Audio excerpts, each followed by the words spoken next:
Everyone. So I thought that I would do some wrap-up reviews on this channel and like the full reviews over on Popcorn and Earbuds. If you have not checked out Popcorn and Earbuds, please do so.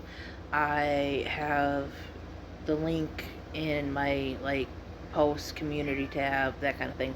Um, so I'm just gonna briefly go over some movies that I watched in January. So the first is Nosferatu, A Symphony of Horror. So this is like I believe it was the 2023 or 2024 remake of the movie from the 20s. I think it was like 22 or something.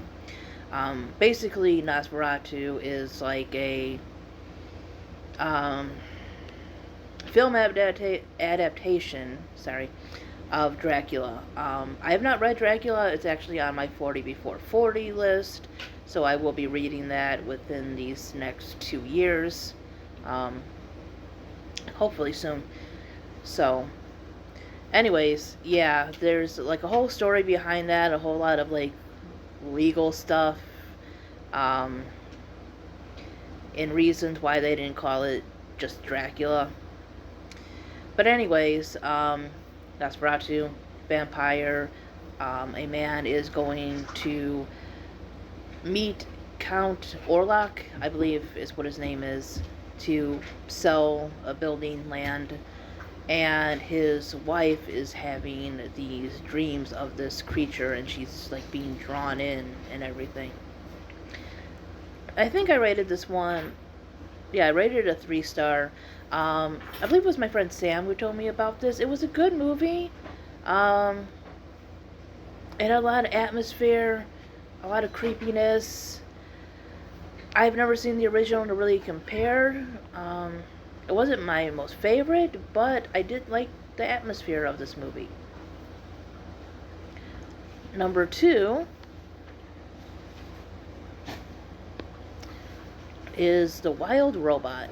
Now, this I did read the book, and I really enjoyed the book, and I thought that they did a great job, an excellent job, and adapting, why can't I say that word today, this book. The robot looks a little different than the robot on the cover, but I think they captured the character very well. Um, you know, it stuck true to the book. I thought, the voices were done well. The animation was excellent. It was very beautiful looking. It stuck to the great story that it was. Yeah, I gave this one a 5 star. Number 3 was Melancholia. This one, it started out really good.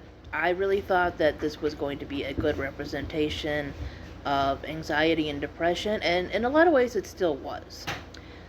However, it did not need to be as long as it was.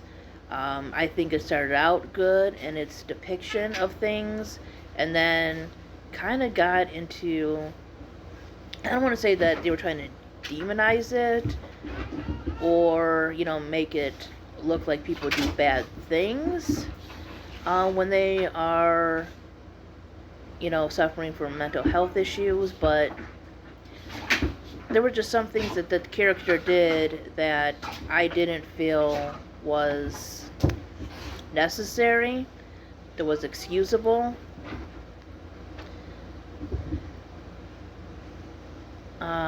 Other than that, yeah, I gave it a 3 star. It started out really good.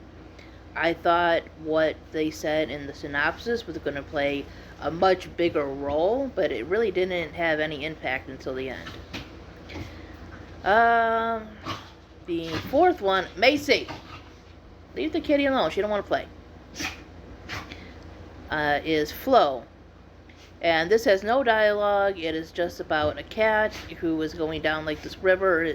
Basically, their home is destroyed, and all these animals are on a boat. It looks like older computer graphics. It's good if you want to just watch something that's kind of peaceful looking and sounding, and just relax and not really pay attention too much. Yeah, there really wasn't a whole lot to this movie. Animation wasn't terrible. It's just, I didn't think it was that great. Then finally, Repo the Genetic Opera. I had seen part of this years ago, and I never really watched it straight through, like from beginning to end. There is an interesting story in this. It's kind of dystopian, very gothic.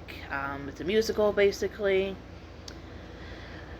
I wish they would have touched more on, the societal aspects of, people having organs repoed that they can't afford and everything.